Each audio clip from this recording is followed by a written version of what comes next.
Exam తో run for dreams జనవరి 4న హైదరాబాద్ టీ హబ్ లో 3K, 5K, 10K రన్ 10 లక్షల క్యాష్ ప్రైజులు, మెడల్స్, టీ-షర్ట్స్. ఇప్పుడే రిజిస్టర్ అవ్వండి. ఏపీలో కొత్త జిల్లాల పునర్వ్యవస్థీకరణ అన్నమయ్య జిల్లా రూపురేఖలే మార్చేసింది. మొన్నటి వరకు జిల్లా కేంద్రంగా ఉన్న ఆ నియోజకవర్గం కేంద్రాన్ని మారుస్తూ నూతన జిల్లా ఏర్పాటుకు కేబినెట్ ఆమోదం తెలపడంతో ఆ ప్రాంతం నిరసన జ్వాలలతో భగ్గుమంటోంది. జిల్లాల పునర్వ్యవస్థీకరణతో ఆ మంత్రి కన్నీరు పెడుతూ ఉంటే ప్రతిపక్ష ప్రజా సంఘాలు మాత్రం వెనుకబడిన తమ ప్రాంత అభివృద్ధికి కూటమి ప్రభుత్వం సమాధి కట్టింది అంటూ ఆరోపిస్తున్నాయి. ఇంతకీ జిల్లాల పునర్విభజనతో ఉమ్మడి అన్నమయ్య జిల్లాలో చోటు చేసుకున్న మార్పులేంటి? ఎందుకు ఆ ప్రాంత ప్రజలు నిరసన వ్యక్తం చేస్తున్నారు?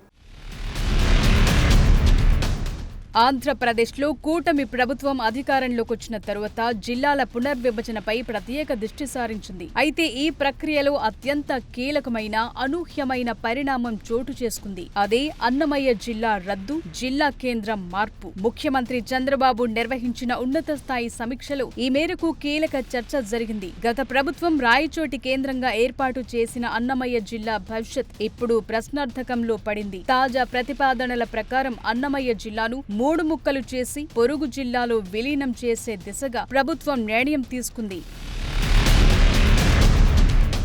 రాజంపేటను వైఎస్ఆర్ కడప జిల్లాలో కలపటం, అలాగే అన్నమయ్య జిల్లా కేంద్రంగా ఉన్న రాయచోటిని కొత్తగా ఏర్పాటు కాబోయే మదనపల్లి జిల్లాలో విలీనం చేయటం, రైల్వే కోడూరును తిరుపతి జిల్లా పరిధిలోకి మార్చేందుకు కేబినెట్ ఆమోదం తెలిపింది. ఈ నిర్ణయంతో కేబినెట్ సమావేశ సమయంలోనే మంత్రి రాంప్రసాద్ రెడ్డి కన్నీరు పెట్టుకున్నారు. అయితే ఆయన్ను సముదాయించిన సీఎం చంద్రబాబు రాయచోటి అభివృద్ధిని తాను చూసుకుంటానని భరోసానిచ్చారు. ఈ నేపథ్యంలో మీడియా ముందుకొచ్చిన మంత్రి రాంప్రసాద్ రెడ్డి సైతం రాయచోటిని గత ప్రభుత్వ హయాంలో ఎవరి కోసమో జిల్లా కేంద్రంగా చేయలేదని, అన్ని నియోజకవర్గాలకు కేంద్రంగా ఉండటం వల్ల జిల్లా కేంద్రం చేశారని, ఇప్పుడు జిల్లా కేంద్రం పోవటం పట్ల ఎవరైనా తనను విమర్శిస్తే చూస్తూ ఊరుకునేది లేదని, ఏడాదిలో రాయచోటిని అభివృద్ధి చేసి చూపి తన మాట నిలుపుకుంటానన్నారు. నాకు మంత్రి పదవి ముఖ్యమా, రాయచోటి నియోజకవర్గ ప్రజలు ముఖ్యమా అంటే నా ఓటు రాయచోటి ప్రజలకే ఉంటుంది. ఇంకా నాకు అవకాశం ఇమ్మని సీఎం గారిని అడిగాను కాబట్టి ఇంకా నాకు ఆశ ఉంది. తప్పకుండా ఒక పక్కల సవినయంగా మా ప్రజలకు క్షమాపణ చెప్తున్నా. అలాగే రాయచోటి అభివృద్ధి విషయంలో మా కార్యకర్తలు అలాగే మా ప్రజల యొక్క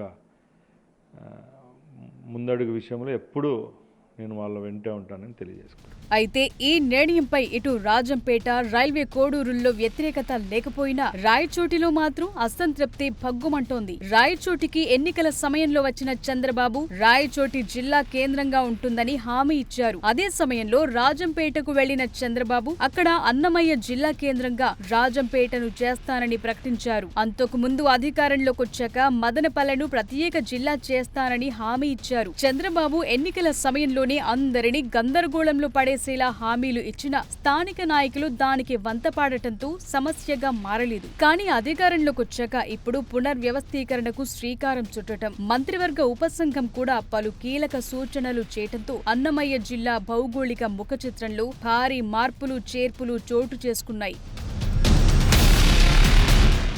ఈ నేపథ్యంలోనే రాజంపేట, రైల్వే కోడూరు వాసులు ఆందోళనలు తీవ్రమవటం, అన్నమయ్య జిల్లా కేంద్రంగా రాజంపేటను చేయాలనే డిమాండ్ తెర మీదకు రావటం వంటి పరిణామాలు చోటు చేసుకున్నాయి. దీంతో ఇటీవల మంత్రి రాంప్రసాద్ రెడ్డి సైతం జిల్లా కేంద్రం మారితే తాను మీసం తీయించుకుంటానని శపథం కూడా చేశారు. దీంతో రాయచోటి వాసుల్లో జిల్లా కేంద్రం మారదన్న ధీమా వ్యక్తమైంది. కానీ ఇప్పుడు ఎవరు ఊహించని పరిణామాలు చోటు చేసుకోవటంతో అందరిలోనూ గందరగోళం రేపాయట.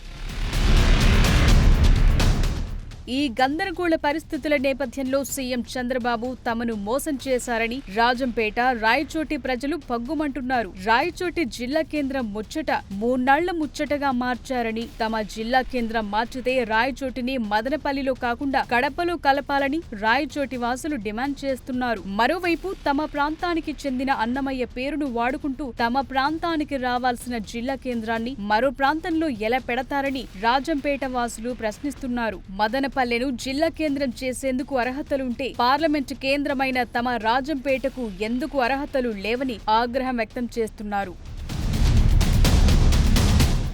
ఇంకోవైపు అపార ఖనిజ సంపదలు, ఉద్యాన పంటలు, విస్తారమైన ఎర్రచందనంతో తమ జిల్లాలో అంతర్భాగంగా ఉంటున్న రైల్వే కోడూరును తిరుపతి జిల్లాలో కలిపితే మా ప్రాంతం వెనుకబడిపోతుందని ఉమ్మడి కడప జిల్లా వాసులంటున్నారు. అదును కోసం ఎదురు చూస్తోన్న వైసీపీ కూడా ప్రజల్లో అసంతృప్తి, ఆగ్రహావేశాలను అదునుగా మార్చుకునేందుకు ప్రయత్నిస్తోంది. మొత్తం మీద కొత్త జిల్లాల పునర్వ్యవస్థీకరణ ఉమ్మడి కడప జిల్లాలో అసంతృప్తి జ్వాలలు ఎగసిపడేలా చేసింది. రాయచోటిలో అప్పుడే ఉద్యమ కార్యాచరణకు శ్రీకారం చుట్టారు. రాజంపేటలోనూ ఇదే పరిస్థితి కనిపిస్తోంది. మరి ఈ అసంతృప్తి, ఆగ్రహ జ్వాలలను కూటమి ప్రభుత్వం ఎలా కంట్రోల్ చేస్తుందో చూడాలి.